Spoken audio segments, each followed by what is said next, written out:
As you can see, compact SUVs can cut through quite a bit of the rough stuff, and that's probably why they're so popular in our country considering our roads. Yes, compact SUVs are in, and petrols are also becoming popular. Now, Ford have recently launched their EcoSport with a new 1.5-litre Dragon petrol engine. And we thought we'd pit it against its rival, a petrol one that's been catching quite a few eyeballs, the Tata Nexon. Let's take a look at how they pan out.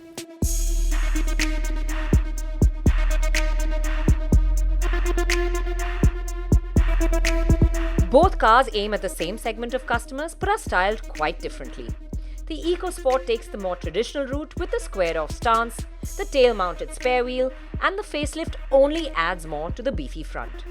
The Nexon, on the other hand, is in your face with its contrast white molded plastic skirting along the window line of the car and highlighting other areas.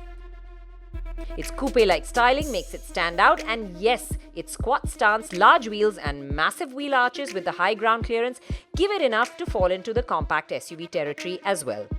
For some, this may seem too much, but for most, the Nexon styling will be an eye-catcher. Well, since this is the newer interior on the EcoSport and it's got some fresh additions, let's talk about it first. Of course, there's this floating infotainment screen which is brand new, and it's a welcome addition. It comes with the Android Auto and the Apple CarPlay. It's really intuitive to use. The touch works really well. There's no lag on the screen, so it's nice. There are new dials as well, but these come across as a little bit simple and flat and plain, especially in this comparison. Well, there's no doubt about it, the Nexon's interior are shades ahead of any other Tata car that we've seen before, especially as far as quality of plastics go. Now, this nice honeycomb finished plastic on the top of the dash, the lower half is really nicely textured too, and even these metallic bits that are actually plastic don't land up looking plasticky and cheap, they look nice. Meters and dials are nice, the layout is good and modern, and it feels like a nice interior to be in. However, there is a however, there are some inconsistencies in the way that this cabin is finished. While some bits of it look really good, you find things like panel gaps here on the glove box, rough edges around all the finishings where there are gaps, and even as far as the central console is concerned, there's not enough storage space for things, and the pocket is really deep. The plastics used inside come across as a little tacky as well. And more than that, it's really, the way all the knobs, buttons, switches function, which are a bit inconsistent as well. Like, especially when you use things like seat recline, it's really hard to use the lever. And sometimes I just have to put a little extra pressure to use it. It's the same with the flip and fold seats at the back. You really have to tug at them to get them to move, and it's little things like this that actually let the Nexon down. The car that we've been driving has a central locking system that's malfunctioned and keeps going click, click, click throughout the entire drive. These are quality issues, and that's where the EcoSport comes out ahead. Fit, finish and quality feels much better overall. However, if you ask me about looks, appearance and comfort, the Nexon's interior is better. As far as features go, let's take a look at the list.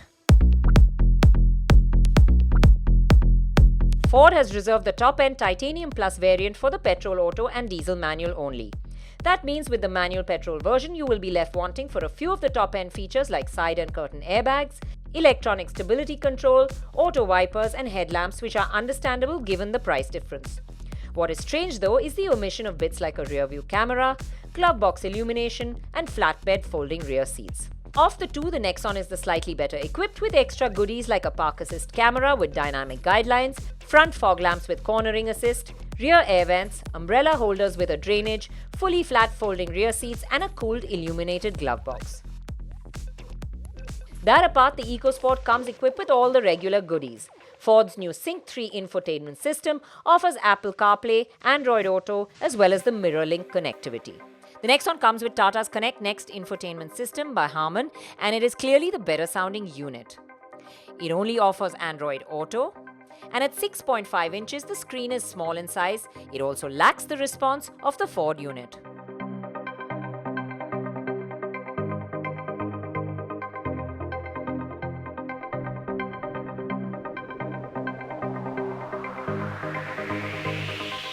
if you're looking at a compact SUV, chances are you're also bothered about the boot space.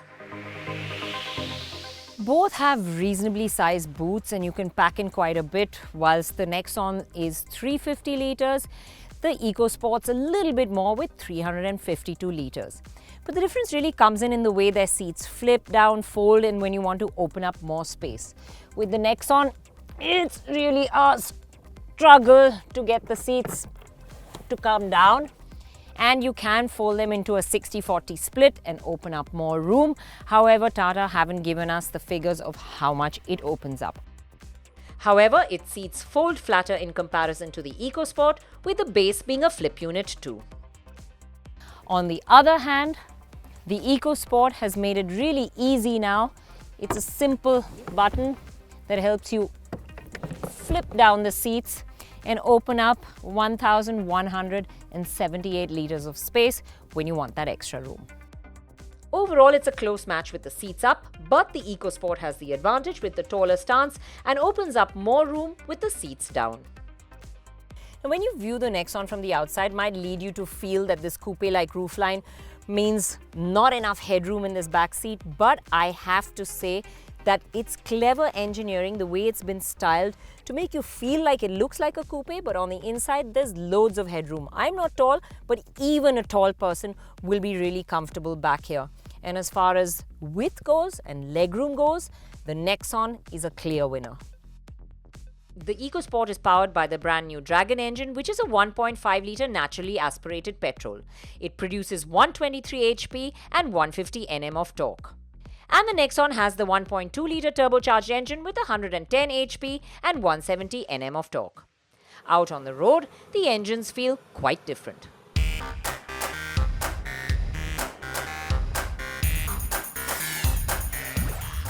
This Dragon engine is tuned really nicely and power delivery is so linear and smooth. It kicks in at around 1700 RPM and then after that it pulls cleanly and nicely.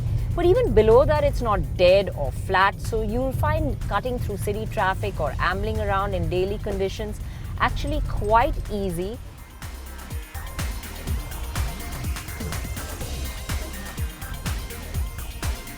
The Nexon also kicks in as low as 1600 RPM, but in a flat-out acceleration, you have to wait for that point till it really gets going. However, while doing the daily grind in the city, when you're ambling along and using a light foot on the throttle, it will pick up from lower revs in higher gears fairly easily.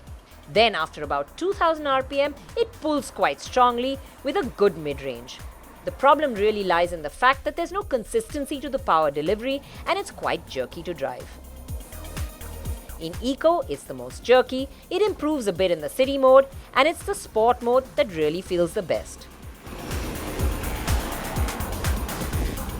So it's the linearity of the EcoSport's engine that makes it a winner, and the figures say so too.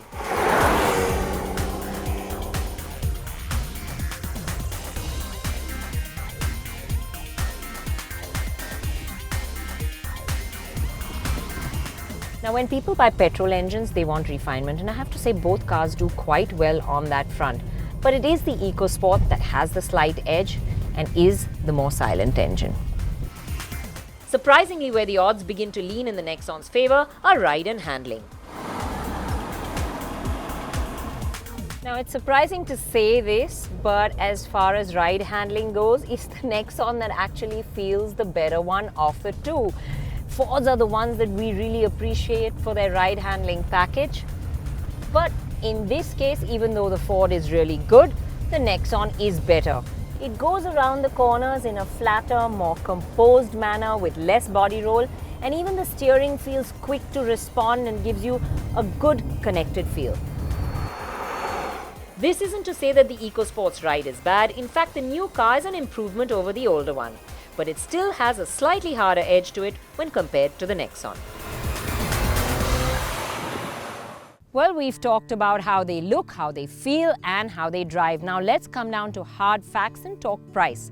Similarly spec'd, the Nexon is about 70,000 rupees cheaper than the EcoSport. That's a lot of money, and considering the way it looks, the fact that it rides and handles better, it is the more spacious of the two and it does have more features, it may come across as the better package overall. However, this is a petrol comparison, and as far as engines go, the EcoSport is the one that's more refined and better to drive with its consistent power delivery. It is also the more fuel-efficient engine. That apart, when you buy a car, you want one that gives you peace of mind. And that's where the EcoSport comes out ahead. It just feels the better put together, the better finished, and the more refined car as well. Coupled with that petrol engine, if I had to put my money down, I'd still put it down on the EcoSport.